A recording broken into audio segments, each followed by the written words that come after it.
So you're off to go and get your very first tattoo, but you're worried something might go wrong.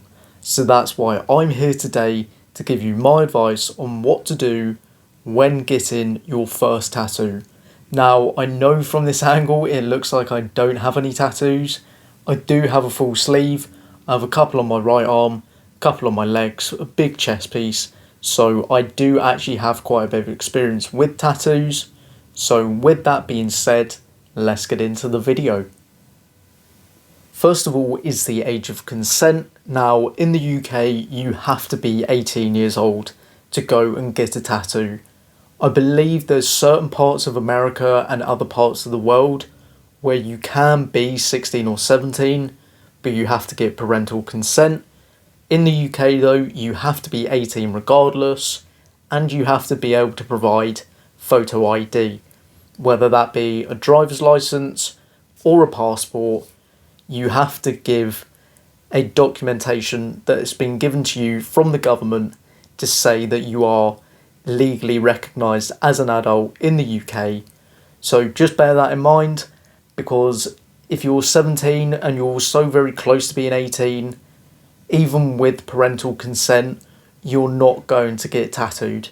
So really do bear that in mind, because you will just be turned away if you're not 18 in the UK.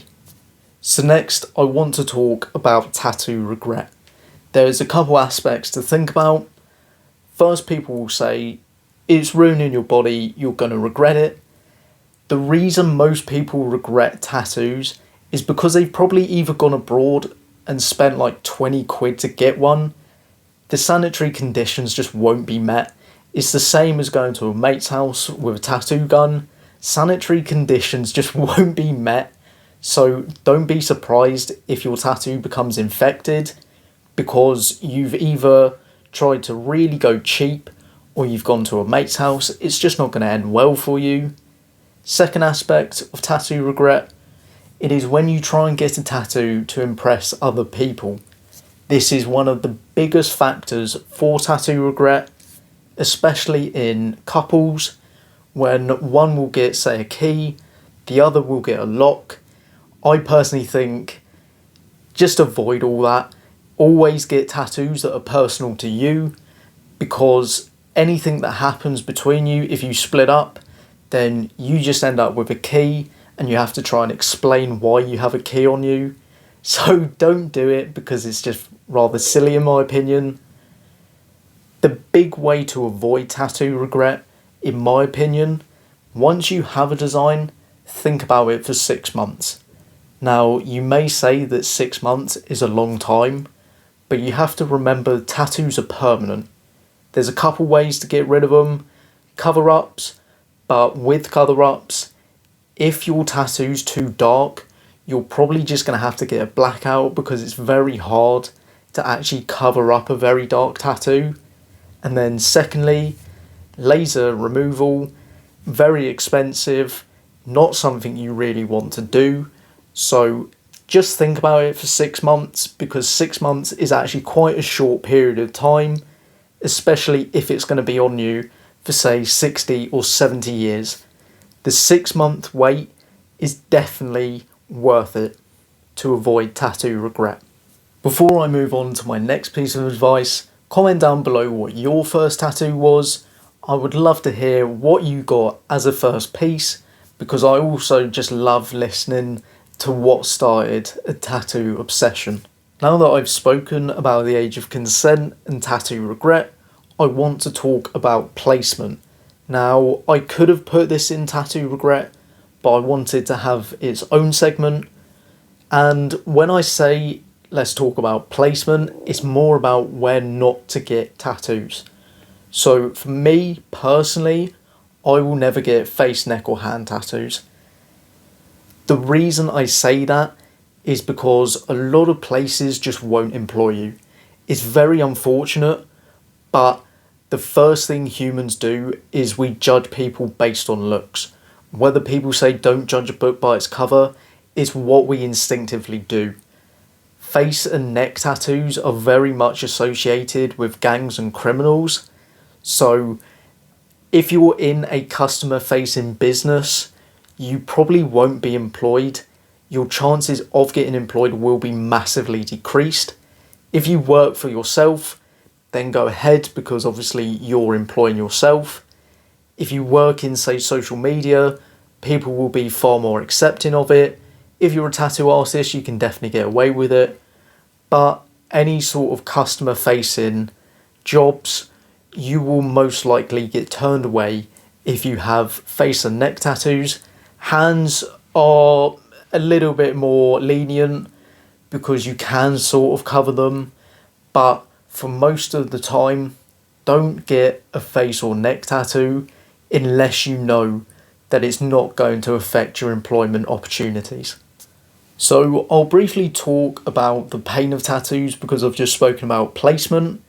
Now, when it comes to pain of tattoos, because I think it's something that I'll probably get asked in the comment section, it's very much a case-to-case basis.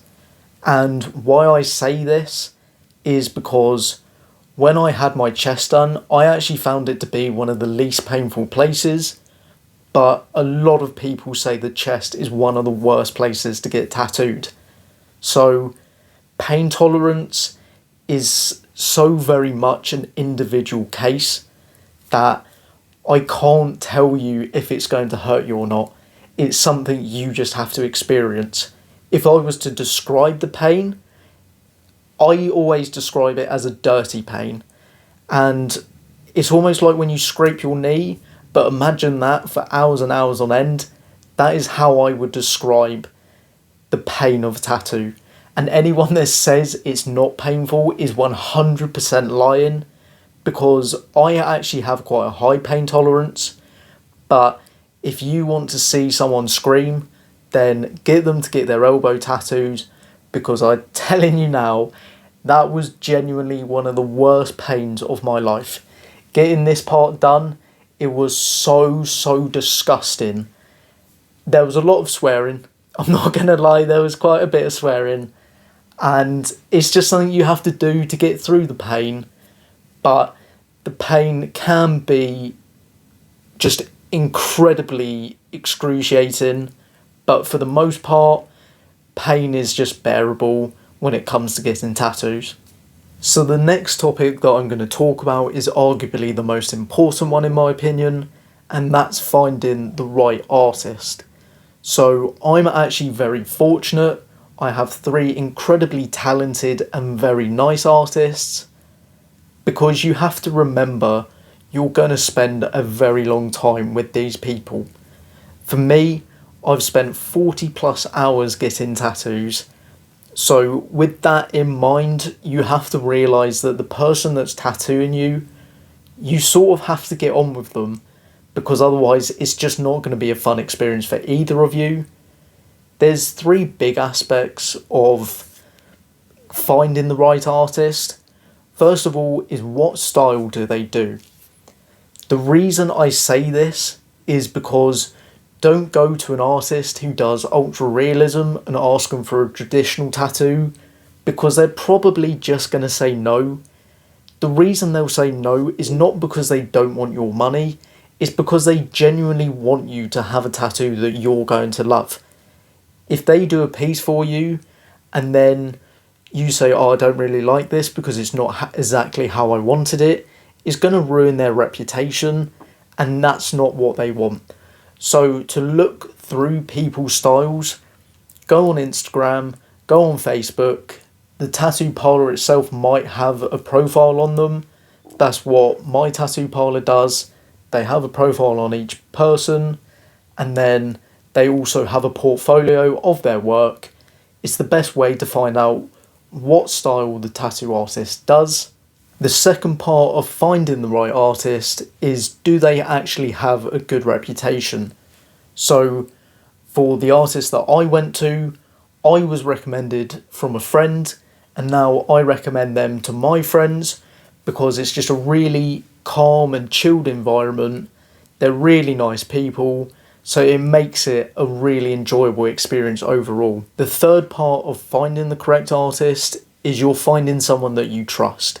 If you don't trust them with what they do, then don't go with them.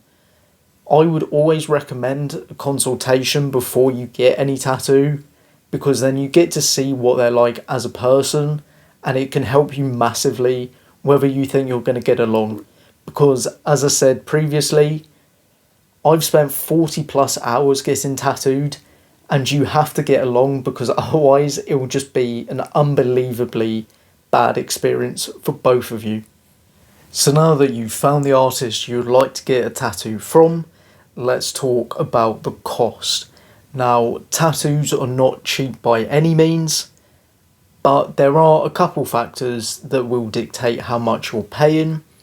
First of all is how long is the session. So for me, my sessions were either 3 or 6 hours long. So that was one factor on what dictated the price. The other is the level of experience of the artist. And it's one thing that you should never do.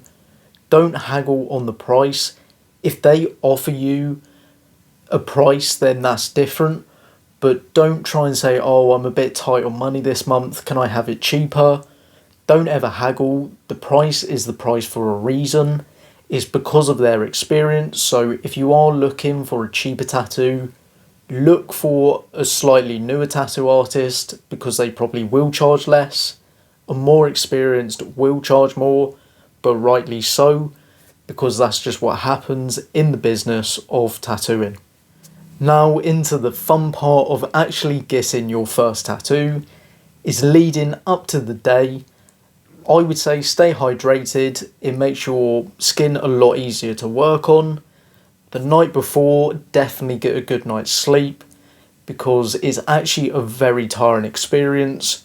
A lot of people don't realise how tiring getting a tattoo is. It's because you're constantly tensed up. It genuinely will feel like you've done a lot of exercise by the end of it. Make sure you've had a good meal. Getting tattoos on an empty stomach is an awful idea.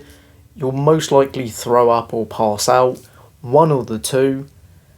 And then I would also recommend, this is something that I do, it's a sort of like pre-tattoo ritual for me, 2 Mars bars and a bottle of Coke. You want to get your blood sugar levels really high, because of the reasons where your body basically reacts in a way saying this shouldn't be happening to me. So you feel very tired, and if you don't get your blood sugar levels high, you will pass out. You'll probably have to take like a 15-20 minute break just to get them up, and you'll be fine to go once again. But the artist will deal with that on the day. That's just something that you have to be aware of. My other piece of advice for going into your appointment, wear comfortable clothing.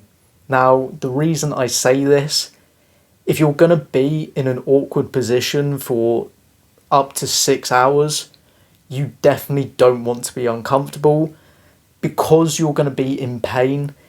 If you're sort of agitated and in pain, it's just going to be an awful experience for you and your artist, because you're just not going to stay still. So wear comfortable clothing, have a good meal, have a good night's sleep, and you should realistically be able to survive your first tattoo. So there are actually a couple reasons an artist might refuse to tattoo you on the day of your appointment. First of all is if you have sunburnt skin. It's just not safe to tattoo someone that has sunburn. Second of all is if you're under the influence of alcohol or drugs. Most likely you will be refused to be tattooed on. The skin doesn't actually work in the same way when you're drunk versus when you're sober. And you won't get a refund for your deposit. You may be annoyed, but it's one of the things that you just shouldn't do, is showing up drunk to a tattoo appointment, and you will most likely have to rebook and just get another appointment with them. But they're within their rights at that point to refuse another booking. So just bear that in mind. Don't show up under the influence or with sunburned skin, because they will pretty much 99% of the time refuse to tattoo you. Lastly is the aftercare. So now that you've got your brand new tattoo, there's a couple ways that you'll be wrapped up and sent home. The first is cling film, that you leave on for 4 to 5 hours. and then take it off in the shower, give yourself a clean, and then you start moisturising from that point. The other way is a Sanoderm wrapping, also known as a second skin. You leave that on for 4 to 5 days, depending on the artist's advice. That is essentially sort of like the cling film, but it's got, I believe, a moisturiser in it, so that's why you leave it on for 4 to 5 days. Take that off in the shower, clean it, and then you start moisturising. Now, a massive important factor that I found out was don't attempt heavy exercise, because the sweat from the exercise can actually cause infection. It's the same reason you don't go swimming, because the bacteria in the water can actually cause the tattoo to be infected, which is something you definitely don't want. The other thing, avoid direct sunlight.